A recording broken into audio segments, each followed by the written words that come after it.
ముందుగా మురిస్తే పండుగ కాదని బాబుగారికి అర్థమవుతుంది.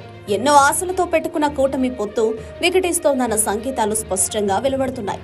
మరీ ముఖ్యంగా అధికారంలోకి వస్తామన్న ధీమా, భరోసా టీడీపీ నాయకులు, కార్యకర్తల్లో క్రమంగా సడలుతోంది. పొత్తు అధికారంపై భరోసా ఇవ్వడానికి బదులు అందుకు విరుద్ధంగా భయాన్ని, అధైర్యాన్ని కలిగిస్తోంది. అనవసరంగా పొత్తు పెట్టుకున్నామేమో అనే ఆందోళన టీడీపీ నాయకులు, కార్యకర్తలను వెంటాడుతోంది. పొత్తుతో తమకు తాము మరణ శాసనం రాసుకున్నామనే భావన టీడీపీలో ఏర్పడింది. రాష్ట్ర వ్యాప్తంగా ఎక్కడ చూసినా కూటమిలో అసమ్మతుల రాగాలాపనే. ముఖ్యంగా బీజేపీతో పొత్తు టీడీపీని చావు దెబ్బతీస్తుందనే నిర్ణయానికి ఆ పార్టీ నాయకులు వచ్చారు. చివరికి పరిపూర్ణానంద స్వామి లాంటి వారు కూడా బీజేపీతో పొత్తు టీడీపీని అధికారానికి దూరం చేస్తుందని బహిరంగంగానే మాట్లాడుతున్నారు. చంద్రబాబు నాయుడు అనుకున్నదొకటి, అమలవుతోంది మరొకటి అని చెప్పక తప్పదు.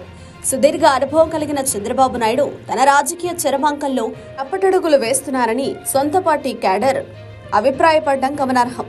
అసలు పొత్తు కుదుర్చుకోవాలన్న ఆలోచనలోనే అర్థం లేదని చాలా మంది అంటున్నారు. ఎందుకంటే పొత్తు అంటే ఒక బలమైన రాజకీయ పార్టీ, బలమైన పార్టీలతో అవగాహన కుదుర్చుకోవడం. కానీ ఏపీలో జరిగిందేంటి? టీడీపీ బలహీనపడిందని, తాము లేకపోతే అసలు ఆ పార్టీ ఉనికికే ప్రమాదం పొంచి ఉందని స్వయంగా జనసేనాని పవన్ కళ్యాణ్ బహిరంగంగానే చెప్పారు.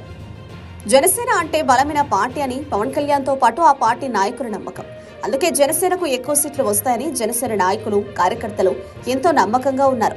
మొదట 24 అసెంబ్లీ, 3 పార్లమెంటు స్థానాలు మాత్రమే దక్కడంతో జనసేన కార్యకర్తలు, నాయకుల్లో ఆగ్రహం పెల్లుపీకింది. దీనికి కారణం తాము లేనిదే జగన్ను చంద్రబాబు ఎదుర్కోలేరని, అలాంటిది తమకు చాలా తక్కువ సీట్లు ఇచ్చారనుకోవడమే. ఆ తర్వాత 21 అసెంబ్లీ, 2 పార్లమెంటు సీట్లకు జనసేన పరిమితం కావడంతో ఇరు పార్టీల మధ్య ఓట్ల బదిలీపై నీడలు అలుముకున్నాయి. మధ్యలో బీజేపీ కలిసింది. ఏపీలో రాజకీయంగా బీజేపీ బలహీనమైన పార్టీ కావచ్చు అని ఆ పార్టీతో పొత్తు పెట్టుకున్నది వ్యవస్థల మద్దతు కోసమని అందరికీ తెలిసిన సంగతే. ఆ కోణంలో చూస్తే బీజేపీ బలమైన పార్టీ. ఇలా 3 బలమైన పార్టీల మధ్య పొత్తు ఉంటే ఒకే ఓవరులో 3 కత్తులు ఇవ్వడం ప్రకృతి విరుద్ధం. అందుకే ఏపీలో కూటమి ఏర్పాటు జగన్కు రాజకీయంగా కలిసిస్తుందన్న వాతావరణం నెలకొంది. పొత్తులేమో టీడీపీ, బీజేపీ, జనసేన మధ్య, రాజకీయ లాభం మాత్రం వైసీపీకి అనే చర్చ నడుస్తోంది.